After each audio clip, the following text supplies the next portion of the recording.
total of like 4 or 5 months after my coma, I went to the doctor, the same hepatologist that sold me that hope, and she's like, your liver is in as normal as anybody else's liver. If I ran blood on your liver and it comes up, I could never tell that this happened to you by looking at your blood now. And at that time, the mother of my kids had moved out. She had left the kids behind with me. And I was in this lonely place of like being stuck at home because COVID. This is gonna hurt. It's time for the Suffering Podcast. Did you feel like you let them down? Yeah. I felt like I let my kids down. Yep. I felt heartbroken. I was crying like a baby. I was crying like I was, 5 years old. Everybody that I saw. What was the diagnosis? Acute liver failure, kidney failure, respiratory failure, Brother, you shut down your whole body. Yeah, okay. hepatic encephalopathy, and diverticulitis. I had a hole in my intestine at that time from all of that shit. And the pneumonia buildup in my body was incredible. Like, my skin was yellow. Everything was yellow and swollen. My feet looked like elephant feet. They were huge. I was 270 pounds when I woke up. Wow. I was this big balloon. If that's not going to wake you up, nothing will. Now, what did they say the long-term effects of your liver are at this point? Did they think you're going to need a new one? At that time, yeah, they were like, so in the state of New Jersey, you can't apply for a liver transplant unless you've been clean 6 months. So they're like, first, you can't have a drop of alcohol in your system just to get on the list. And they're like, we don't think you're going to make it to that, so let's see what happens. But there was another hepatologist that had a different perspective for me, and she was just so positive and so, like, caring. And she's like, you shouldn't be alive. And you just being alive and stabilized and your liver's just not getting worse, where before it just kept going downhill. She's like, just take that and be grateful, and you're going to be okay. You're going to live a long life. And she wasn't going by any kind of medical report. She was just going by her experience in seeing people come in and die from liver failure from alcohol. She was trying to give you some hope. Yeah. Yeah. She sold it to me. Well, good. I took it and ran. She sold you hope. She did. Fuck the dope. I finally got sold some hope. Yeah. So you get out of the hospital. Sometime, eventually, you're released. Mm-hmm. I mean, 3 days later, because COVID just landed. Oh, ouch! COVID had just landed, and they're like, you got to get out of here, or else you're gonna die from COVID. We're gonna send you home to recover. And they sent me home with a PICC line in my arm, and I had to do like these intravenous treatments, IV infusions, 4 times a day. You have a second shot at life at this point, and you're still unsure about any type of long-term damage. When did you start actually feeling a little bit better and coming out of this little fog, this funk? Like 2 months later, my eyes turned white, which they said might take up 2-3 years. They said might never turn white again. But 2 months later, my eyes turned white, and That's when you sold yourself hope. Now, yeah, you look like you're getting better, so it's like, hey, maybe there is something out there. yeah. Now, at this point, are you thinking in your head your drinking days are over? At that time, I was thinking my drinking days are over. I mean, when I got home from the hospital, the first night I laid on my couch, I spoke with God, and I said, please, if you can give me more time here with my kids, I'm never going to have a drink again. And, I was in full desperation at that time. You signed on the dotted line, so... I did. Yeah. Now it's time. Now it's time to carry through with the deal. Except at that time, I didn't. Further later, I had more issues. I'd say like maybe a total of like 4 or 5 months after my coma, I went to the doctor, the same hepatologist that sold me that hope, and she's like, your liver is in as normal as anybody else's liver. If I ran blood on your liver and it comes up, I could never tell that this happened to you by looking at your blood now. And at that time, the mother of my kids had moved out. She had left the kids behind with me. And I was in this lonely place of like being stuck at home because COVID, where I started like looking to socialize and date, try to meet women again and intermingle in that place. I hadn't been to any kind of rehab or AA. I hadn't given myself any kind of recovery resources. I hadn't taken any. There were some offered to me, but because of COVID and all the things that were going on, I was still just subjected to be at home. And going back out and socializing, I felt like I didn't have another way to kind of socialize. And I said, I'm going to have a drink. Ooh. And I did. Ooh. Even after all of that. Alcohol is such a powerful, A powerful drink? No, more than a drink.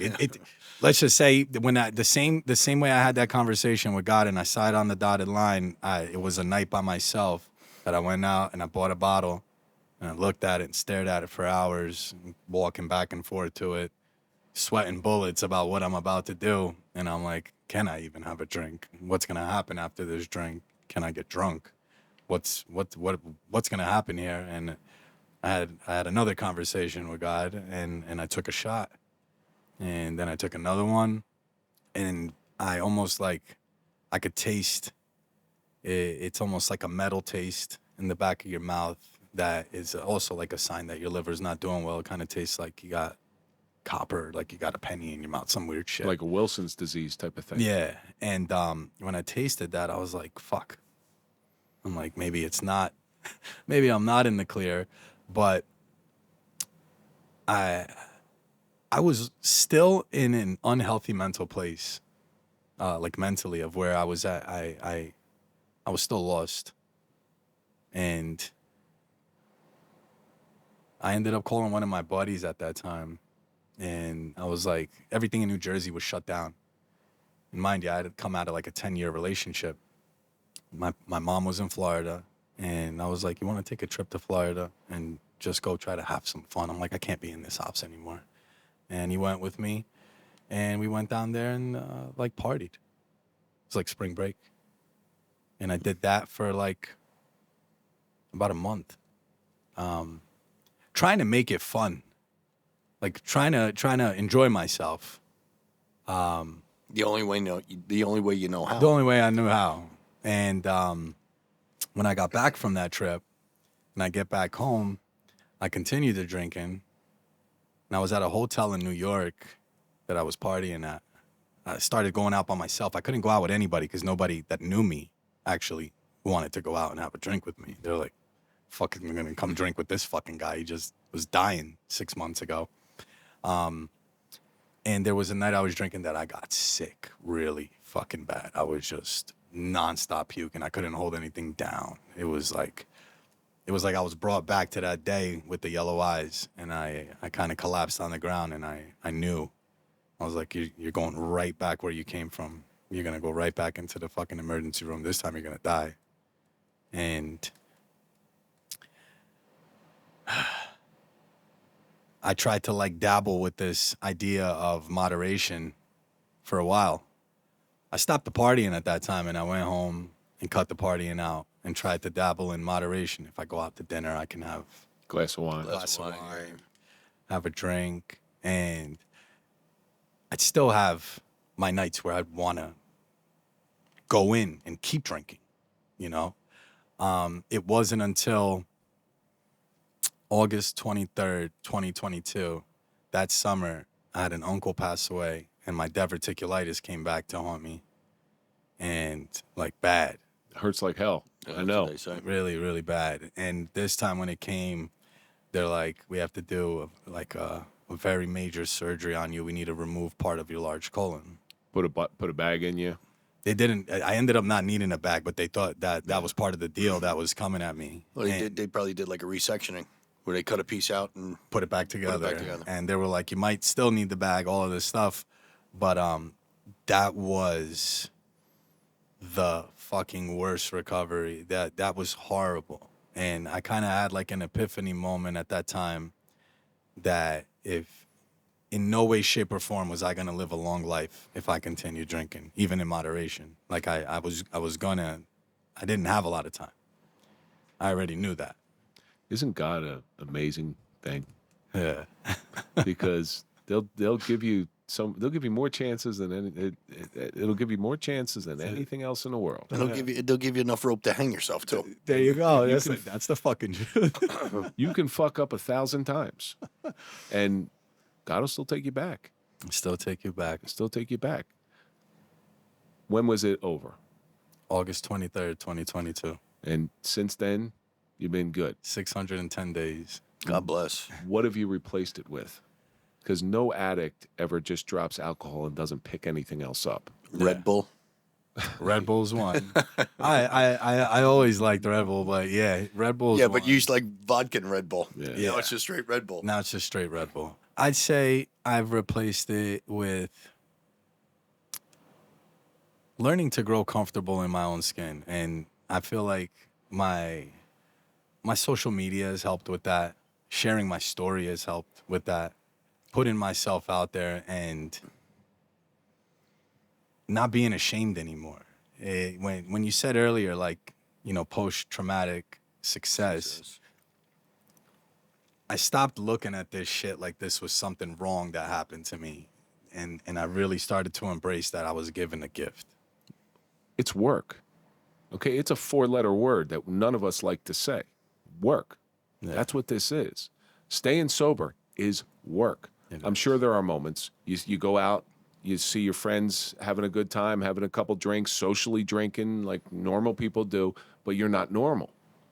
And you look at them and you're like, oh man, it would be good. It would be nice just to tie it on one more time. But then you remember what it was like and all those deals that you made. Then and alcoholics and addicts are real good at making deals. Yeah. We're salesmen all the time. Well, I can just do it this one time. I can do this. I can do this. But now you have an opportunity with what you went through and your story. You now have the ability to help other people. So I know you're doing some pretty great things now with your story, aside from your social media. I know you're hooked up with Justin with Addicts with Voice. Mm-hmm. And that's why don't you tell us a little bit about that? Well, Justin started up Addicts with the Voice, and he asked me if I wanted to be a part of it, share my story with it. We spent a lot of time talking where he shared what he had going on. Can you understand him with that Georgia accent? Yeah, it's tough. He's got a wild story behind him. But with Justin, Addicts with the Voice, Sober Motivation, a lot of these different platforms started to really help me be able to connect with others and share my story. But it also gives you something concrete that you can anchor yourself with. All right. So when you want to go drink, this is more important. I gotta anchor myself to hearing rather than anchoring myself to alcohol, which is unsustainable. Yeah. For me, the biggest thing I think I've replaced the addiction with is my clarity. Like being able to understand and process what's going on around me. Before I was always trying to run, get numb, and now I really want to stay. It's a good place. It's a good place. I enjoy knowing what's going on. Like if I'm out now and everybody's having their drinks and stuff, the last thing I want to do is not know what's going on. It's so nice to be able to know what's going on. And also, there's nothing better than kind of, for me, growing comfortable in my own skin. I was always very shy. I used to drink just to be able to talk.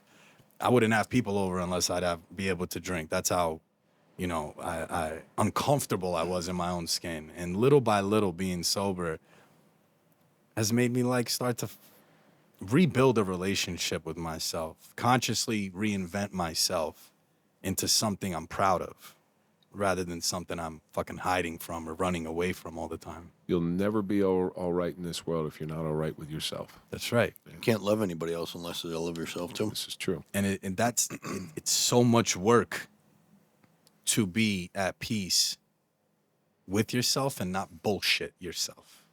Like, Well, you can't bullshit yourself. The scary thing is okay, so you have 613 days? 600. 610. 610. Okay, 610 days sober. And everybody thinks, well, Jersey Mike's got it all together. He knows the secret. Little do they know. You don't. All right? Anybody who advocates for anything, don't ever make the mistake that they have it all together. That's right. They're just a little further along on the journey. They got a couple more tools in the toolbox. That's pretty much all it is. And,